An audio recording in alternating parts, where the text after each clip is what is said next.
आज जो कहानी हम जानने वाले हैं वो दिल्ली में रहने वाली प्रीति के साथ घटी एक सच्ची घटना है। ये एक ऐसे परिवार की कहानी है जिनका हंसता खेलता खुशहाल जीवन एक पल में उजड़ गया। और वजह किसी अपने की जलन, जिसने एक ऐसा भयानक रूप लिया जिसकी कोई कल्पना भी नहीं कर सकता। कहानी की शुरुआत होती है प्रीति के इन शब्दों से।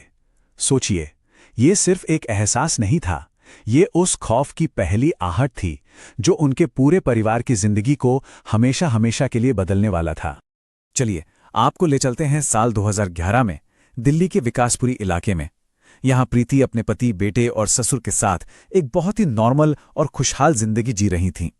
वो अपने दूसरे बच्चे को जन्म देने वाली थीं और सब कुछ बिल्कुल परफेक्ट था, एक आम परिवार की तरह, शांत और सुकून भरा। उनका एक छोटा सा 2 मंजिला घर था जहां परिवार में बहुत प्यार था। सब अपनी जिंदगी में मगन थे। घर के ठीक सामने एक खाली प्लॉट था जिसमें पीपल के 2 बड़े और घने पेड़ थे। उस वक्त ये पेड़ बस माहौल का एक हिस्सा लगते थे, पर किसी को क्या पता था कि यही पेड़ बहुत जल्द इस कहानी का एक बहुत ही डरावना केंद्र बनने वाले थे। इस हंसते खेलते घर में उस खौफ ने दस्तक कैसे दी? बहुत ही मामूली सी बात से। एक रिश्तेदार घर आया और उसकी एक जिद ने सब कुछ बदल कर रख दिया। हुआ ये कि प्रीति की ताई का लड़का उनसे मिलने आया। आते ही उसने चिकन खाने की जिद पकड़ ली। अब मेहमान की बात कौन टालता है? परिवार ने उसकी बात मान ली। लेकिन सबसे अजीब बात यह थी कि जिस इंसान ने इतनी जिद की, उसने खुद बस नाम के लिए 1-2 निवाले लिए। उसका ये बर्ताव ये सिर्फ अजीब नहीं था, ये आने वाले तूफान का एक बहुत बुरा संकेत था। और फिर उसी रात वो हुआ जिसकी किसी ने कभी कल्पना भी नहीं की होगी। ठीक रात के 2 बजे प्रीति की नींद अचानक खुल गई। वो एक अजीब सी बेसुध हालत में किचन तक गईं, खिड़की से बाहर उन पीपल के पेड़ों को घूरने लगीं और ना जाने उनसे क्या बातें की। और फिर उन्होंने बचा हुआ लगभग 1.5 किलो चिकन पूरा का पूरा खा लिया। उन्हें होश ही नहीं था कि वो क्या कर रही हैं। ऐसा लग रहा था जैसे उनका शरीर उनका अपना रहा ही नहीं। वो एक रात की घटना, वो तो बस एक शुरुआत थी। इसके बाद तो घर में अजीब और डरावनी चीजें इस कदर बढ़ने लगीं कि उन्हें नजरअंदाज करना नामुमकिन हो गया था। अब तो परिवार के लिए हर दिन एक नया डर लेकर आता था। प्रीति को बिना किसी वजह के भयानक कमजोरी महसूस होने लगी। घर के फर्श पर ना जाने कहां से किसी के बड़े बड़े कटे हुए नाखून मिलने लगे। दीवारों पर अचानक खून के छींटों जैसे लाल धब्बे उभर आते थे। हद तो तब हो गई जब छत पर सुखाए गए नए नवेले धुले कपड़े अपने आप गलकर सड़ जाते थे। लेकिन इन सब में जो चीज सबसे ज्यादा खौफनाक थी वो थी दरवाजे की घंटी। हर रात बिल्कुल एक ही वक्त पर ठीक 2:30 बजे डोरबेल ठीक 3 बार बजती थी। और हर बार जब दरवाजा खोला जाता तो बाहर गहरे सन्नाटे के सिवा और कुछ नहीं होता था। रात के उस सन्नाटे में वो घंटी की आवाज सच में दिल दहला देती थी। शुरू में तो प्रीति के पति को भी लगा कि शायद कोई पड़ोसी मजाक कर रहा है, लेकिन एक रात सच का पता लगाने के लिए वो छत पर छिपकर बैठ गए। और उस रात उन्होंने अपनी आंखों से जो देखा उससे उनके पैरों तले जमीन खिसक गई। घंटी अपने आप बज रही थी और आसपास दूर दूर तक कोई भी नहीं था। उस दिन उनका शक भी यकीन और खौफ में बदल गया।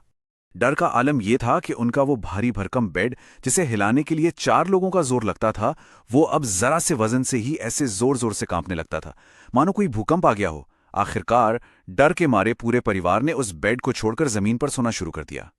जब हालात पूरी तरह से काबू से बाहर हो गए, जब परिवार पूरी तरह से टूट चुका था, तब उन्होंने एक दोस्त की सलाह मानी। उन्होंने मदद के लिए एक आध्यात्मिक गुरु, एक बाबा के पास जाने का फैसला किया। प्रीति के पति लाल किले के पास उन बाबा से मिलने पहुंचे और वहां जो हुआ वो हैरान करने वाला था। बाबा ने सिर्फ उनका हाथ पकड़ा और घर में हो रही एक एक घटना बता दी। कटे हुए नाखून, दीवारों पर धब्बे और यहां तक कि रसोई में बर्तनों का गिरना। ये एक ऐसी बात थी जो प्रीति ने डर के मारे अपने पति को भी नहीं बताई थी। बाबा ने जो खुलासा किया वो किसी के भी होश उड़ाने के लिए काफी था। उन्होंने बताया कि घर में एक नहीं 3 बुरी ताकतें हैं और उन्हें किसी और ने नहीं बल्कि एक करीबी रिश्तेदार ने ही जलन की वजह से भेजा है। और उनका मकसद बहुत ही भयानक है। वो एक बलि चाहती हैं।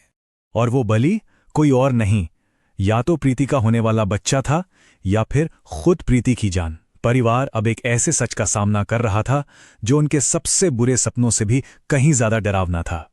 तो अब सवाल ये था कि आगे क्या होगा, इस भयानक बला से छुटकारा कैसे मिलेगा, और अगर मिल भी गया तो उसकी कीमत क्या चुकानी पड़ेगी। बाबा ने एक ही रास्ता बताया, 40 दिनों का एक बहुत कठिन अनुष्ठान। घर में एक खास तरह की धूप जलानी थी और मंत्र पड़े हुए नमक को पानी में मिलाकर पूरे घर की सफाई करनी थी। उस घर को उन बुरी ताकतों के चंगुल से आजाद कराने का यही एकमात्र जरिया बचा था। जैसे जैसे वो अनुष्ठान आगे बढ़ा, घर में शांति लौटने लगी। डरावनी घटनाएं कम हो गईं, लेकिन असली इम्तिहान अभी बाकी था। जब बच्चे के जन्म का समय आया तो प्रीति की हालत अचानक बिगड़ गई और वो 72 घंटे के लिए कोमा में चली गईं। डॉक्टरों ने भी जवाब दे दिया था, पर वो एक चमत्कार की तरह बच गईं। और बाद में ये सच भी सामने आ गया कि वो रिश्तेदार जानबूझकर शमशान घाट से होकर उनके घर आया था, ताकि वो बुरी आत्माएं उसके साथ घर में दाखिल हो सकें। बाद में एक और जानकार ने प्रीति को बताया कि उस पूरे अनुभव ने उनके शरीर और आत्मा को एक खुली किताब जैसा बना दिया है। इसका मतलब ये था कि उनकी आध्यात्मिक ऊर्जा, उनकी ऑरा इतनी कमजोर हो चुकी थी कि अब कोई भी नकारात्मक शक्ति उन्हें आसानी से अपना निशाना बना सकती थी।